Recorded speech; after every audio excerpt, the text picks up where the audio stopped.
કરીએ આજનો સૌથી પહેલો પ્રશ્ન। ગુજરાતી સાહિત્ય એકેડમી પુરસ્કાર 2025-26 ની અંદર જે વ્યક્તિને આપવામાં આવ્યો છે તેનું નામ છે યોગેશ વૈદ્યને।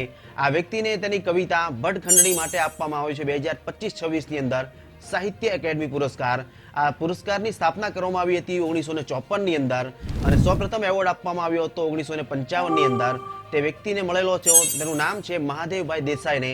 મહાદેવભાઈ દેસાઈની ડાયરી માટે આપવામાં આવ્યો હતો અને ઇનામ પેટે 1 લાખ રૂપિયાની રોકડ રકમની રાશિ આપવામાં આવી હતી એની સાથે।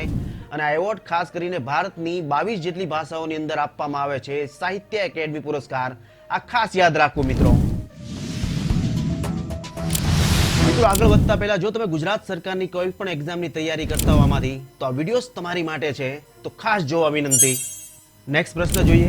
રિસન્ટલી પ્રોફેસર MS સ્વામીનાથન પુરસ્કાર 2024-25 કોને આપવામાં આવ્યો છે? તો ડોક્ટર શ્રીનિવાસ રાવને આપવામાં આવ્યો છે। આ એવોર્ડ હૈદરાબાદની અંદર આપવામાં આવ્યો છે અને ખાસ કરીને આ એવોર્ડ વૈજ્ઞાનિકોને આપવામાં આવે છે જેને ખેતીવાડી ક્ષેત્રે અને ખાદ્ય સુરક્ષા ક્ષેત્રે અભૂતપૂર્વ યોગદાન આપવાવાળા વ્યક્તિને આ ડોક્ટર MS સ્વામીનાથન પુરસ્કાર આપવામાં આવ્યો છે અને 2024-25માં આ વ્યક્તિને આપવામાં આવ્યો છે। આ ઇનામ પેટે આની સાથે સુવર્ણ પદક આપવામાં આવે છે અને 2 લાખ રૂપિયાની રોકડ રકમ આની સાથે આપવામાં આવે છે। વાત કરી છે ડોક્ટર પ્રોફેસર MS સ્વામીનાથનની તો આ છે તે વ્યક્તિ તેને ભારતના હરિત ક્રાંતિના જનક તરીકે માનવામાં આવે છે। તેની યાદમાં આ એવોર્ડ આપવામાં આવે છે અને આ વ્યક્તિને રિસન્ટલી 2024માં ભારત રત્ન એવોર્ડથી સન્માનિત કરવામાં આવ્યા છે। આ ખાસ યાદ રાખવું મિત્રો। તો ચાલો હવે આગળ વધીએ મોસ્ટ ઇમ્પોર્ટન્ટ પ્રશ્ન સુધી। ત્યાર પછી ફેમિના મિસ ઇન્ડિયા 2026 નો ખિતાબ કોણે જીત્યો છે? તો સાધ્વી શેલેએ જીતેલો છે। આ છોકરી ગોવાથી બિલોંગ કરે છે અને આ ફેમિના મિસ ઇન્ડિયા ખિતાબ 2026 ની અંદર 61મી આવૃત્તિ છે જેનું આયોજન કરવામાં આવ્યું હતું ભુવનેશ્વરની અંદર અને આની પહેલા 2025 ની અંદર જે મહિલા બનેલી હતી મિસ ઇન્ડિયા મતલબ ફેમિના મિસ ઇન્ડિયા 2025 તેનું નામ છે નંદની ગુપ્તા। આ છોકરી જે રાજસ્થાનથી બિલોંગ કરે છે। તો મિત્રો આ પ્રશ્ન વગર પરીક્ષા અધૂરી છે તો આ ખાસ યાદ રાખવા વિનંતી। રિસન્ટલી એક રિપોર્ટ મુજબ 2026માં ઇન્ડિયા ટેક એન્યુઅલ ફંડિંગ રિપોર્ટમાં ભારત કેટલામાં સ્થાને રહ્યું છે? તો ચોથા સ્થાને રહ્યું છે। આ રિપોર્ટનો મુખ્ય ઉદ્દેશ્ય ટેકનોલોજી મેળવવા માટે અને નવા સ્ટાર્ટઅપ માટે પૈસા મેળવવા માટે આ રિપોર્ટ તૈયાર કરવામાં આવ્યો છે। પૂરી દુનિયાભરમાં ભારતનું સ્થાન રહ્યું છે ચોથા નંબર પર આવ્યું છે। પ્રથમ સ્થાને રહ્યું છે અમેરિકા, બીજા સ્થાન ઉપર છે ઇંગ્લેન્ડ અને આ રિપોર્ટ ભારતની એક કંપની છે બેંગ્લોરની તેના દ્વારા આ બહાર પાડવામાં આવ્યો છે India tech annual funding report જેના દ્વારા ભારત રહ્યું છે ચોથા સ્થાને। આ પ્રશ્ન ડાયરેક્ટ કોન્સ્ટેબલની એક્ઝામમાં આવશે તો ભૂલવું નહીં। ત્યાર પછી વિશ્વ લીવર દિવસ ક્યારે ઉજવવામાં આવ્યો છે? તો 19 એપ્રિલ 2026ના રોજ। આ દિવસ દર વર્ષે ઉજવવામાં આવે છે અને 2026ની થીમ રાખવામાં આવી છે સોલિડ હેબિટ સ્ટ્રોંગ લીવર જેનો મતલબ થાય છે કે મજબૂત ટેવો મજબૂત લીવર તરીકે ઓળખાય છે માં ધ્યાન રાખવું પડે છે। આની દિવસની ઉજવવાની શરૂઆત કરવામાં આવી હતી સૌપ્રથમ વાર 2010ની અંદર। આ ખાસ યાદ રાખવું મિત્રો।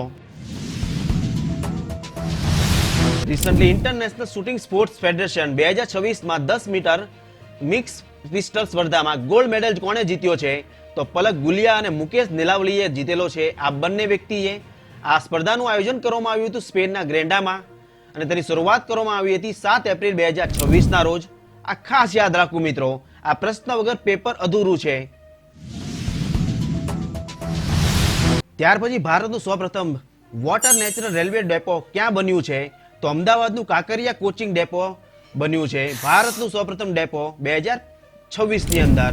આ ડેપો દરરોજ 1.6 લાખ લીટર પાણીની બચત કરે છે અને જેથી વર્ષે 5.84 કરોડ પાણીનું બચત કરે છે।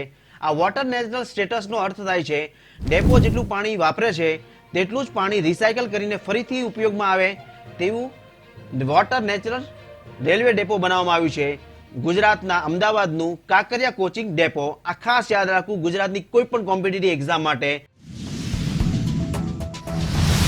Recently federation of Indian chamber of commerce and ઇન્ડસ્ટ્રીના નવા સેક્રેટરી જનરલ બનાવવામાં આવ્યા છે 2026ની અંદર અનંત સ્વરૂપને। આ વ્યક્તિ 1992 બેન્ચના ઇન્ડિયન રેલવે પર્સનલ સર્વિસ મતલબ IRPS ના અધિકારી છે।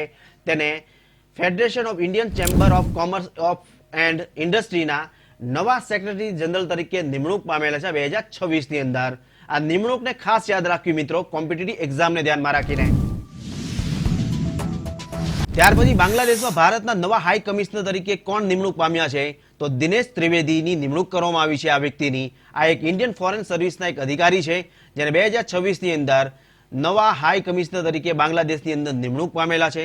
વાત થઈ છે બાંગ્લાદેશની તો તેની કરન્સી છે ટકા, કેપિટલ છે ઢાકા અને અત્યારે પ્રધાનમંત્રી છે તારિક રહેમાન. આ ખાસ યાદ રાખવું જીપીએસસી એક્ઝામને ધ્યાનમાં રાખીને.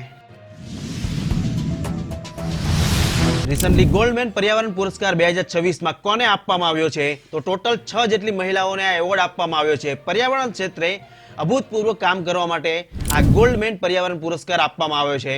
તેમાં પહેલી મહિલા છે ઇરોરુત તાનસી, જે નાઇજીરિયાની છોકરી છે. ત્યાર પછી બોર્મી કિમ, જે સાઉથ કોરિયાની છે. સારા ફિન્ચ, જે યુનાઇટેડ કિંગડમની છે. અને ચોથી છે થેરોનીલા રોકા, જે પાપુઆ ન્યૂ ગિનીની છે. અને પાંચમી છે અલાના અક્વા, યુએસની છે, અમેરિકાની. અને છેલ્લી છે યુવેલી મોરાલેસ, જે કોલંબિયાની છે. આ વ્યક્તિને, જે પણ વ્યક્તિને આ ગોલ્ડમેન પર્યાવરણ પુરસ્કાર આપવામાં આવ્યા છે તેને ઇનામ પેટે 2 લાખ રૂપિયાની રોકડ રકમની રાશિ આપવામાં આવી છે. અને ગોલ્ડમેન પર્યાવરણ પુરસ્કારની સૌપ્રથમવાર શરૂઆત કરવામાં આવી હતી 1989ની અંદર. અને જેની ફાઉન્ડેશન, જે પણ ફાઉન્ડેશન દ્વારા આ એવોર્ડ આપવામાં આવે છે તે અમેરિકાની એક ગોલ્ડમેન એન્વાયરમેન્ટ ફાઉન્ડેશન છે. તેના દ્વારા આ ગોલ્ડમેન પર્યાવરણ પુરસ્કાર આપવામાં આવે છે. આ ખાસ યાદ રાખવું મિત્રો, આવનારી કોઈ પણ કોમ્પિટિટિવ એક્ઝામમાં પ્રશ્ન પૂછાવાની સંભાવના છે. ત્યાર પછી પદ્મશ્રી ભગવાનદાસ રેકવારને 83 વર્ષની ઉંમરે રિસન્ટલી નિધન થયું છે. તે કયા ક્ષેત્ર સાથે જોડાયેલા હતા? તો બુંદેલી માર્શલ આર્ટ સાથે જાણીતા હતા. મધ્યપ્રદેશથી તે બિલોંગ કરતા હતા. તેને 2026માં બુંદેલી માર્શલ આર્ટ માટે પદ્મશ્રી એવોર્ડ આપવામાં આવ્યો હતો સ્પોર્ટ્સ કેટેગરીની અંદર. આ વ્યક્તિ દ્વારા તલવારમાં માર્શલ આર્ટ કરાવતા હતા, ભાલામાં માર્શલ આર્ટની કળા આવડતા હતા અને ત્રિશુલ ક્ષેત્રે માર્શલ આર્ટ માટે જાણીતા હતા. મધ્યપ્રદેશની અંદર પદ્મશ્રી ભગવાનદાસ રેકવારની 83 વર્ષનું નિધન થયું છે અત્યારે 2026ની અંદર. આજનો છેલ્લો મોસ્ટ ઇમ્પોર્ટન્ટ સવાલ છે યુરોપિયન ગર્લ મેથેમેટિકલ ઓલિમ્પિયાડ 2026નું અંદર સૌપ્રથમવાર કોઈ ભારતીય છોકરીને ગોલ્ડ મેડલ જીત્યો છે. તેનું નામ શું છે? તો શ્રેયા શાંતનુ મુગડા, જે મુંબઈની એક છોકરી છે. આ યુરોપિયન ગર્લ મેથેમેટિક ઓલિમ્પિયાડનું આયોજન કરવામાં આવ્યું હતું ફ્રાન્સની અંદર. આ કોમ્પિટિશનની અંદર દુનિયાભરની 67 દેશોની છોકરીઓએ ભાગ લીધેલો હતો. તેમાં ભારતનું સ્થાન રહ્યું છે 6મા સ્થાને. એમાં ભારત તરફથી શ્રેયા શાંતનુ મુગડાએ ગોલ્ડ મેડલ જીત્યો છે યુરોપિયન ગર્લ મેથેમેટિક ઓલિમ્પિયાડમાં. આ ખાસ યાદ રાખવું. અને પ્રથમ સ્થાને રહ્યું છે ચાઇના, બીજા સ્થાન ઉપર છે રોમાનિયા દેશ. આ ખાસ યાદ રાખવું ગુજરાતની કોમ્પિટિટિવ એક્ઝામને ધ્યાનમાં રાખીને. વિડિયોસ પસંદ આવે તો નીચે કોમેન્ટ બોક્સમાં જરૂરથી લખજો કે વિડિયોસ કેવો લાગ્યો અને તમે કોઈ નેક્સ્ટ વિડિયો કયા ટોપિક ઉપર બનાવવા માંગો છો કોમેન્ટ જરૂરથી કરજો, જેથી નેક્સ્ટ વિડિયો તે ટોપિક પર બનાવવાની કોશિશ કરશું આ YouTube ચેનલ ઉપરથી. હું આશા રાખું કે તમારો દિવસ આજનો ખૂબ જ સરસ જાય. તમારી આવનારી એક્ઝામ માટે best of luck. Thanks for watching the video મિત્રો.